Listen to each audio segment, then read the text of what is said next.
নমস্কাৰ ছাৰ বাইদেউসকল, ৰাজ্যৰ চৰকাৰী কৰ্মচাৰীসকলৰ চৰকাৰী বন্ধ সন্দৰ্ভত এটা অত্যন্ত গুৰুত্বপূৰ্ণ খবৰ প্ৰকাশ কৰিছে ৰাজ্য চৰকাৰৰ সাধাৰণ প্ৰশাসন বিভাগে। হয়, এয়া চাওক 2025 বৰ্ষৰ চৰকাৰী বন্ধৰ তালিকা সংশোধন। ৰাজ্য চৰকাৰে আগন্তুক বৰ্ষৰ বাবে যোৱা 6 ডিচেম্বৰত প্ৰকাশ কৰা চৰকাৰী বন্ধৰ তালিকাখনৰ কিছু সংশোধন ঘটোৱা হৈছে।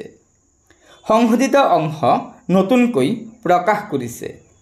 ৰাজ্যৰ সাধাৰণ প্ৰশাসন বিভাগৰ আয়ুক্ত সচিবে প্ৰকাশ কৰা এই তালিকা অনুসৰি ৰাষ্ট্ৰীয় পৰ্যায়ৰ বন্ধৰ সৈতে সমন্বয় ৰক্ষা কৰা হৈছে সংশোধনৰ জৰিয়তে। সেই অনুসৰি আগন্তুক 2025 বৰ্ষৰ 1 মে তাৰিখে মেঘ দিৱস হিচাপে পালন কৰা হ'ব আৰু সেইদিনা চৰকাৰী কাৰ্যালয় বন্ধ থাকিব। 2 অক্টোবৰ তাৰিখটো পূৰ্বেও বন্ধৰ তালিকাত আছিল যদিও ইংৰাজী বানান ভুলকৈ প্ৰকাশ পাইছিল। সেই বানান শুদ্ধ কৰি গান্ধী জয়ন্তীৰ বাবে বন্ধৰ দিন হিচাপে ঘোষণা কৰা হৈছে। অহা বৰ্ষৰ 24 মে তাৰিখে মটক ৰজা স্বৰ্গদেউ সৰ্বানন্দ সিংহৰ স্মৃতি দিৱস হিচাপে উক্ত দিনটো বন্ধৰ তালিকাত সন্নিৱিষ্ট কৰা হৈছে। আনহাতে হৰিদেৱৰ তিথি উপলক্ষে 26 মে তাৰিখটো বন্ধৰ তালিকাত অন্তৰ্ভুক্ত হৈছে। আকৌ 23 অক্টোবৰ তাৰিখে শ্ৰী শ্ৰী ভুৱনেশ্বৰ সাধু ঠাকুৰ আৱিৰ্ভাৱ তিথি উপলক্ষে চৰকাৰী বন্ধৰ দিন ঘোষণা কৰিছে।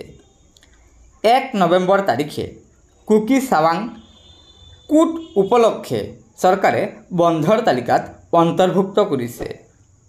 7 নৱেম্বৰ তাৰিখে গাৰো সম্প্ৰদায়ৰ বঙালা উৎসৱৰ বাবে চৰকাৰী কাৰ্যালয় বন্ধ থাকিব বুলি উল্লেখ আছে।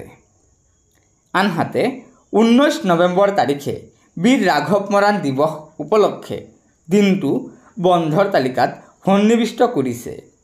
অন্যান্য বন্ধ তথা সীমিত বন্ধৰ লগত আকস্মিক বন্ধৰ দিন বাৰ পূৰ্বে 6 ডিচেম্বৰত প্ৰকাশ কৰা অনুসৰি কাৰ্যকৰী কৰা হ'ব বুলি উল্লেখ আছে। গতিকে ছাৰ বাইদেউসকল, এয়াই হৈছে চৰকাৰী কৰ্মচাৰীসকলৰ 2025 বৰ্ষৰ চৰকাৰী বন্ধৰ তালিকাৰ সংশোধনী। গতিকে লগৰ বন্ধুবৰ্গক এই ভিডিঅ'টো শ্বেয়াৰ কৰি আজিৰ এই গুৰুত্বপূৰ্ণ খবৰটো জনাই দিব আৰু নতুনকৈ অহা ছাৰ বাইদেউসকলে অনুগ্ৰহ কৰি আমাৰ এই চেনেলটো ছাবস্ক্ৰাইব কৰি ল'ব। ধন্যবাদ। জয় আই অসম।